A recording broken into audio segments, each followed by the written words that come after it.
আমার মেয়েটা আইজও ঘুমের মধ্যে চিৎকার দিয়ে ওঠে, বাবা আমাকে বাঁচাও। আমার মেয়েটা আইজও ঘুমের মধ্যে চিৎকার দিয়ে ওঠে, বাবা আমাকে বাঁচাও। কিন্তু মাইয়াটা যে এখানে আনুম সেই মতন কোনো পরিস্থিতি আমার নাই। আমার মেয়েটা আমি ঠিকমতো চিকিৎসা পর্যন্ত করতে পারতাছি না। দিন দিন আমার মেয়ের যে অবস্থা হয়ে যাচ্ছে বুঝতেছি না জীবনে কতটুকু ঝড় আছে, আরো ঝড় সইতে হইব কিনা হইব সেটা আল্লাহ তালাই জানে। 14 এপ্রিল পহেলা বৈশাখ আমার মেয়ের দর্শন হয়। আমি লোকলজ্জার ভয় প্রথমে কাউকে জানাই না, তো যখন দেখি যে না জানায় আমার উপায় নাই তখন বাধ্যকতা আমি আইনের ব্যবস্থা নিই। 28 এপ্রিল আমি মামলা করি।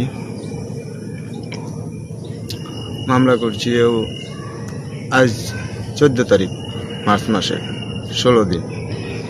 আজ পর্যন্ত কোনো দিন দেখলাম না যে পুলিশ আসতেছে, তদন্ত করতেছে।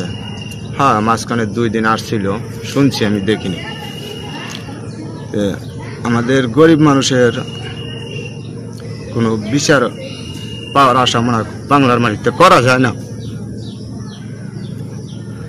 যদি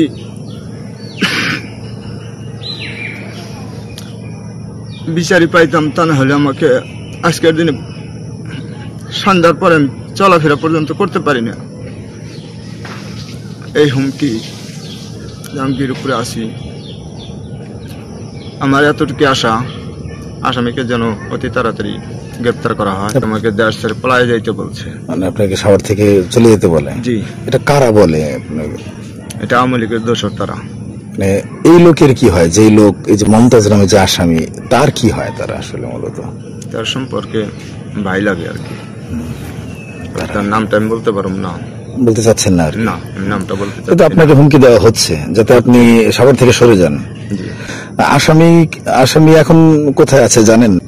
জানা মতে এলাকায় আছে, মাঝে মধ্যে শোনা যায় যে এলাকায় আছে। তারা চলাফেরা ঠিক মতোই করতেছে, আমার চলাফেরা পর্যন্ত বন্ধ। আচ্ছা, মেয়েটা বর্তমানে এই যে মৃত্যুর সঙ্গে পাঞ্জা লুটাচ্ছে।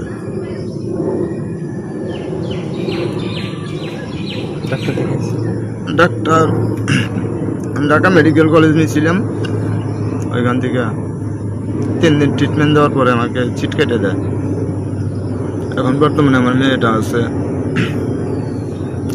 রাজশাহী, ওইখানে চিকিৎসা চলছে। এইখানে যাবো না আনতাম, এইসব কথা জিজ্ঞেস করবো, ওইসব কথা জিজ্ঞেস করবো, এই কারণে আমি আনতেছি না।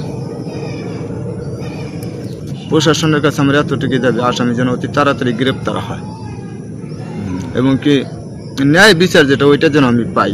আর যদি না পাই, মনে করো আমি বাংলাদেশে কোনো আইন নাই, গরিবের কোনো আইন নেই আর কি। আমার নাম মোহাম্মদ আক্তার। আমার দেশে ভাই মানিকগঞ্জ, দৌলতপুর থানা। তোমার থাকি বিরুলিয়া, গ্রামের নাম হচ্ছে আইঠোর, সিসিডিবি।